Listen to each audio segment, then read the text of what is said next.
Another double-header day in the IPL and yet another very, very good day of cricketing action for fans for very different reasons. The first game of the day, of course, saw Bangalore put the beating on Punjab. And the second game, well, it was El Clasico of the IPL, Mumbai Indians versus Chennai Super Kings, and it was Mumbai who ended up registering an absolutely thumping victory.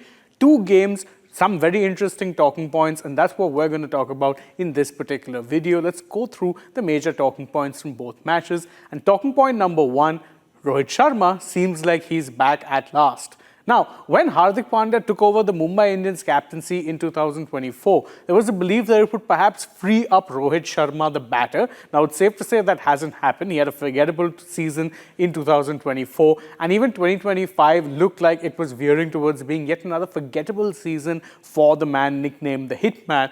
But, well, he's finally gotten that elusive half-century, the one big score that many felt he needed because he had been getting starts. It's just that he was unable to convert them, and no better team to get it against than the Chennai Super Kings. More importantly, though, if you're a Rohit fan, this looked like a vintage Rohit performance. Yes, he started well, but then took his time, got to his milestone, and then once he got the 50, looked to be playing far more attackingly and looking to be playing with far more, let's say, freedom than he normally would. Clearly, despite whatever he may say, this was something that was bearing on him a little heavily, and it's good to see that he's finally gotten that monkey off his back. The 50 score might do very good for not just him, but even MI's chances of making it to the playoffs.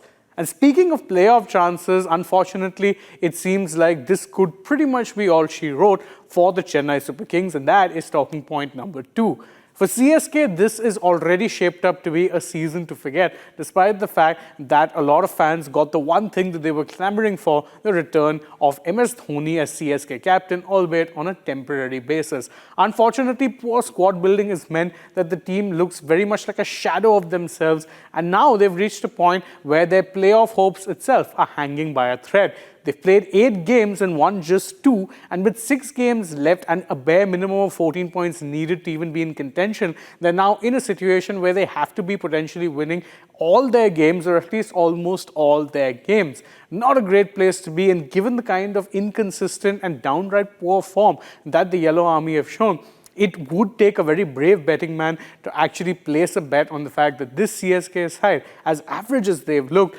would potentially be able to make a run for the playoffs. And that would in fact mean 2 seasons in the trot where they didn't come close to making it to the playoffs, which is quite the fall from grace from a side that have made it a habit of not only making it to the playoffs, but also to the finals and winning titles. And talking point number 3 comes from our early match of the day. What is it with Royal Challengers Bangalore and their poor form at home? Now, obviously, RCB are one of those sides who are very well supported, and that is very, very true, especially when they're playing at the Chennai Stadium as well. It's just that this year they've played 3 games in the Chennai and they haven't won a single one of them. Contrast that with their form away from home. They've won every single match that they've played on the road, and that run continued when they took on and beat the Punjab Kings in relatively easy fashion. Now, till now, it really beggars belief that this side do not actually find their groove when they're playing at home. But when they're playing away from home, they seem to be playing like world beaters. Normally, you would expect the opposite to happen. Home comforts and building a fortress are stereotypes for a reason when it comes to the world of sport. But these cliches, well, RCB almost tend to defy them. And there is no real explanation as to why that is the case. We just know that it consistently seems to be happening. Although if RCB could qualify, despite having such patchy home form, and they could make it to the playoffs, I don't think their fans would really be complaining, especially when you consider how long it is that they've had to wait for an IPL trophy. And these are the major talking points from these 2 matches. Another double header down, but now for the rest of the week, of course, we'll be looking at single header matches, but matches that will have very important connotations as far as playoff hopes go. Do join us for the discussions of those matches, and thank you so much for joining us in this video. If you enjoy our coverage, don't forget to stay tuned to Republic World and Republic Sport Fit for more such interesting content from the world of sport.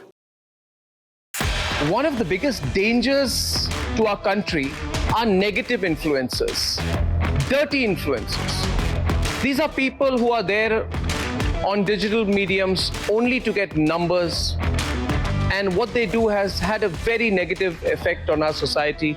We all know about it. But together, you and I can change that.